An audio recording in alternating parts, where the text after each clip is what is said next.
నమస్తే KSK TV news కి స్వాగతం. నేను రియా. ముందుగా వార్తల్లోని వివరాలను తొండపాడు పాఠశాలలో తెలుగు భాషా దినోత్సవ జాతీయ క్రీడా దినోత్సవ వేడుకలు. Reporter KSK Sunil. అనంతపురం జిల్లా గుత్తి మండల పరిధిలోని తొండపాడు గ్రామ జిల్లా పరిషత్ ఉన్నత పాఠశాల నందు ప్రధానోపాధ్యాయులు శ్రీవత్సవరెడ్డి ఆధ్వర్యంలో తెలుగు భాష దినోత్సవం మరియు జాతీయ క్రీడా దినోత్సవం ఘనంగా నిర్వహించారు. ఈ సందర్భంగా వారు మాట్లాడుతూ వ్యవహారిక భాషా వాడుకలు రావడానికి గిడుగు వెంకట రామ్మూర్తి పంతులు చేసిన కృషిని కొనియాడడం జరిగింది. ఆనాటి కాలంలో విద్యాభ్యాసము గ్రాంధిక భాషలో జరిగేది కానీ వ్యవహారిక భాషలో లేకుండా ఉండేది. గిడుగు రామ్మూర్తి పంతులు వ్యవహార భాషలో విద్యాభ్యాసం ఉంటే ఎక్కువ మంది విద్యార్థులు విద్యావంతులు అవుతారని భావించి వ్యవహారిక భాష కొరకు ఆయన కృషి చేసి పాఠ్య పుస్తకాలను వ్యవహారిక భాషలో ముద్రించి వాటికి అవిరామ కృషి చేయడం జరిగింది. అలాగే శ్రీ ధ్యాన్ చంద్ భారత సైన్యంలో సిపాయిగా పనిచేస్తూ హాకీ క్రీడల్లో ప్రావీణ్యం సంపాదించి భారతదేశానికి ఒలింపిక్స్లో 3 స్వర్ణ పతకాలు తీసుకురావడంలో కృషి చేయడం జరిగిందని తెలిపారు. అనంతరం విద్యార్థులకు వక్తృత పోటీలు, వ్యాసరచన పోటీలు, పాటల పోటీలు, నృత్యాల పోటీలు నిర్వహించి విజేతకు బహుమతులు ప్రదానం చేశారు. ఈ కార్యక్రమంలో ఉపాధ్యాయులు శ్రీదేవి, శ్రీధర్ గౌడ్, అనిల్ కుమార్, రంగస్వామి, వెంకట, శేషయ్య, వేణుగోపాల్, శ్రీనివాసులు, ఆంజనేయులు, జయ నిర్మల, సురేష్ బాబు పాల్గొన్నారు.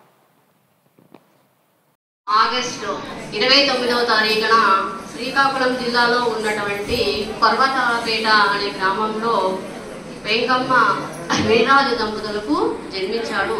ఆయన తన ఊరిలోనే ప్రాథమిక విద్యాభ్యాసాన్ని కొనసాగించి అటు తర్వాత 1875లో వాళ్ళ నాన్నగారు చనిపోయిన తర్వాత మేనమామ గారు ఉన్నటువంటి విశాఖపట్నంలో వచ్చి అక్కడే ఉన్నత విద్యాభ్యాసాన్ని కొనసాగించాడు. ఆ తర్వాతగా కుటుంబ పరిస్థితుల దృష్ట్యా మెట్రికులేషన్ అనే విద్యను ఆయన డిస్టెన్స్ లో కొనసాగించాడు. ఆయనకు పుస్తకాలు చదవడం అన్నా అలాగే కొత్త విషయాలు తెలుసుకోవడం అన్నా చాలా ఆసక్తిగా ఉండేదన్నమాట. ఆ రోజుల్లో మన పాఠ్య పుస్తకాలన్నీ కూడా సరళ గ్రాంధికంలో ముద్రించబడేవి. అవి కొద్ది మంది పండితులకు మాత్రమే అర్థమయ్యే విధంగా ఉండేవి, సామాన్యులకి అర్థమయ్యేవి కాదు. అందువల్ల ఈ గిడుగు రామ్మూర్తి పంతులు గారు ప్రజలు మాట్లాడేటువంటి వాడక భాషలోనే పాఠ్య పుస్తకాలు ముద్రించాలనేసి ఆయన ఆశయంగా ఉండేది. అతని యొక్క ఆశయానికి అప్పట్లో ఉత్తర కోస్తా జిల్లాలకు జిల్లా స్కూల్ ఇన్స్పెక్టర్గా వచ్చినటువంటి జేఏఎస్ అనే వ్యక్తి ద్వారా అనుమతి లభించింది.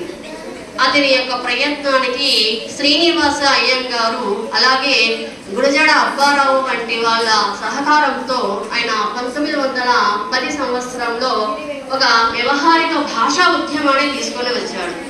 ఆ ఉద్యమాన్ని ఆయన తీసుకొని వచ్చినప్పుడు చాలా మంది వ్యతిరేకతను ఆయన ఎదుర్కోవాల్సి వచ్చిందనమాట. అయినప్పటికీ కూడా ఆయన పట్టు విదలుకోకుండా ఆయన కృషి ఫలితంగానే ఈ రోజు మన పాఠ్యపుస్తకాలన్నీ కూడా మనం మాట్లాడుకునేటువంటి సరళ వ్యవహారిక భాషలో ముద్రించబడ్డాయి అన్నమాట. ఎందుకంటే ఆయన కృషి ఫలితంగానే యూనివర్సిటీ స్థాయి వరకు కూడా వ్యవహారికంలోనే పరీక్షలు రాయడానికి అనుమతి కూడా వచ్చింది. అంతకుముందు అంతా కూడా యూనివర్సిటీ లెవెల్ అంతా కూడా ఈ గ్రాంధిక భాషలోనే థీసిస్ సమర్పించవలసి వచ్చేది.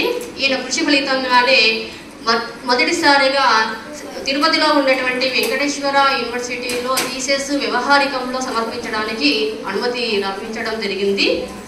అదేవిధంగా ఈయన చేసినటువంటి కృషికి గుర్తించి అప్పటి మద్రాస్ ప్రభుత్వము కూడా ఈయనకు రావు బహదూర్ అనే బిరుదునిచ్చి సత్కరించడం జరిగింది. అంతేకాకుండా 16వ శతాబ్దంలోనే ఈ తెలుగు భాష యొక్క గొప్పతనాన్ని గుర్తించినటువంటి కన్నడికుడైనటువంటి శ్రీకృష్ణదేవరాయల గారు దేశ భాషల